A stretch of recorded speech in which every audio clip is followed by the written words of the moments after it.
Viking को लेकर के अपने पहले वीडियो में हमने आपको बताया कि कैसे आइसलैंड से निकले वाइकिंग ने महज 50 से 100 सालों में पूरे यूरोप में खलबली मचा दी थी और किस तरीके से वो खौफ का दूसरा नाम बन गए थे। लेकिन अब इस वीडियो में मैं आपको ये बताऊंगी कि इतने ताकतवर हो चुके वाइकिंग महज 200 से 250 सालों में गायब कैसे हो गए, उनका आखिर हुआ क्या, उनके अंत की सबसे बड़ी वजह आखिर क्या रही।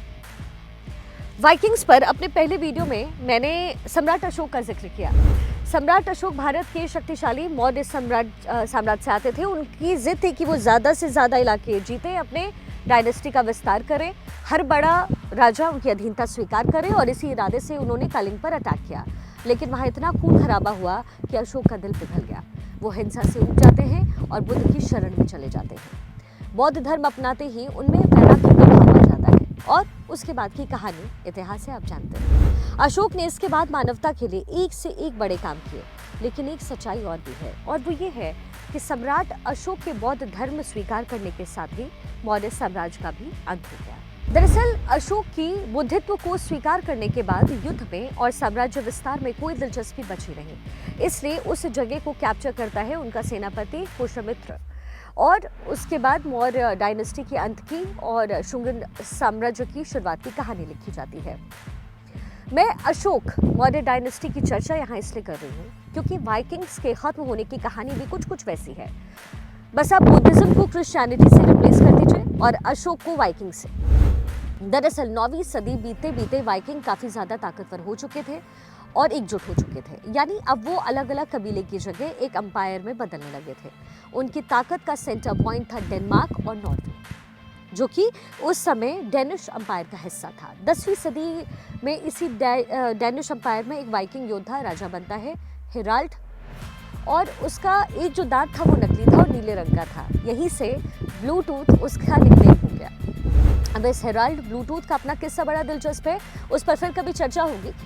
लेकिन हाँ, आपको ये जानकर हैरानी ज़रूर होगी कि आज हम सब अपने फ़ोन, अपने कार, अपने लैपटॉप में जिस ब्लूटूथ टेक्नोलॉजी का इस्तेमाल करते हैं उसका नाम इसी हेराल्ड ब्लूटूथ के नाम पर पड़ा हुआ है। यानी वाइकिंग का इतिहास हमारे डेली लाइफ का इम्पॉर्टेंट हिस्सा भी है और हमें और आपको ये पता भी कभी नहीं चलता। दरअसल ब्लूटूथ टेक्नोलॉजी का इन्वेंशन किया था एरिक्सन नाम की इस मोबाइल कंपनी ने। ये मोबाइल कंपनी एक स्वीडिश कंपनी है और स्वीडन भी कभी इसी अंपायर का हिस्सा था। इसलिए जब इस टेक्नोलॉजी को नाम देने की बात आई तो एरिक्सन के इंजीनियर्स ने अपने पुराने वाइकिंग राजा हेराल्ड ब्लूटूथ का नाम लिया। अब आप सोच रहे होंगे कि आखिर इतनी क्रूशियल टेक्नोलॉजी का नाम एक लुटेरे और ख़तरनाक योद्धा के नाम पर क्यों पड़ा?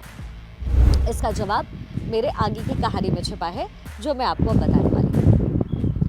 दरअसल वाइकिंग का जो इतिहास है वो बेसिकली लोक कथाओं के रूप में है और इसे सागा कहा जाता है। इसी वाइकिंग सागा के मुताबिक 10वीं शती में वाइकिंग की सेना इंग्लैंड पर अटैक करती है और हराती है। जमकर खून खराबा होता है। वाइकिंग वही करते हैं जिसके लिए वो जाने जाते हैं। चर्च भी तबाह कर देते हैं, ज़्यादातर लोगों को ख़त्म कर दिया जाता है। लेकिन ना जाने क्यों हमलावर वाइकिंग एक युवा क्रिश्चियन को छोड़ देते हैं और गुलाम बनाकर ले आते हैं। धीरे धीरे ये मिशनरी वाइकिंग के बीच घुलने मिलने लगता है।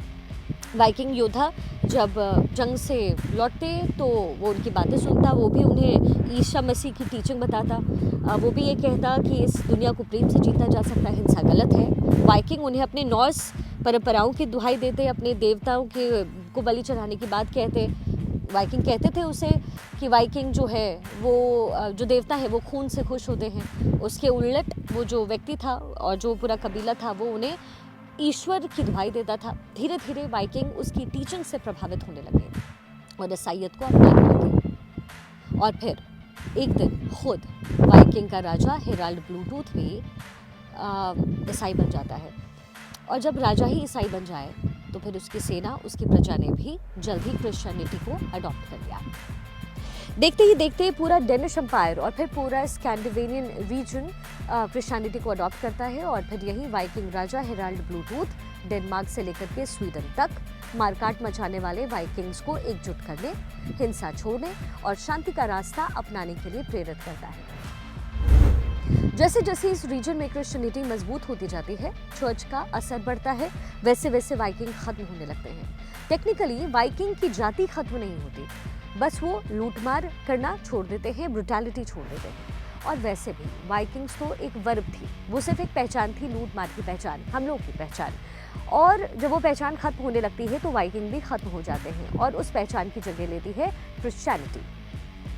इस बदलाव का, इस धर्मांतरण का सबसे ज़्यादा फायदा होता है यूरोप में फ्रांस और ब्रिटेन को, क्योंकि ये देश पहले से ही क्रिश्चियन थे और इस पूरे इलाके में एक तरह का क्रिश्चियन ब्रदरहुड पैदा होता है, क्योंकि एक कॉमन अंडरस्टैंडिंग थी कि एक ही धर्म के लोगों की हत्या नहीं की जानी चाहिए, उन पर बेवजह के अत्याचार नहीं किए जाने चाहिए और चर्च को नहीं तोड़ा जाना चाहिए। इसीलिए इन इलाकों में रहने वाले जो वाइकिंग जो हैं वो मेहनत की तरफ लौट आते हैं, ठीक वैसे ही जैसे कभी अशोक के साथ हुआ। वाइकिंग्स तो खत्म हो गए, लेकिन आज भी उनसे जुड़ी हुई तमाम चीज़ें हमारी ज़िंदगी का हिस्सा है।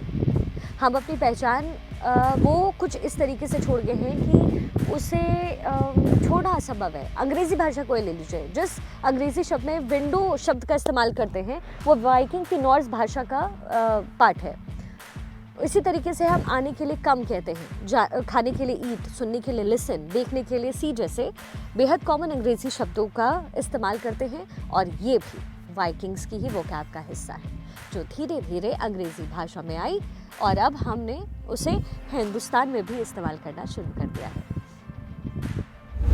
अब आगे अगले एपिसोड में आपको वाइकिंग किस तरीके से ख़त्म हो गए उसकी कहानी सुनाऊंगी, लेकिन फिलहाल आप न्यूज़ोपीडिया को फॉलो कीजिए और अगर आपको ये स्टोरी अच्छी लगी, आइसलैंड से रिलेटेड और यहाँ हिस्ट्री से रिलेटेड, तो इस वीडियो को ज़्यादा से ज़्यादा फॉरवर्ड कीजिए।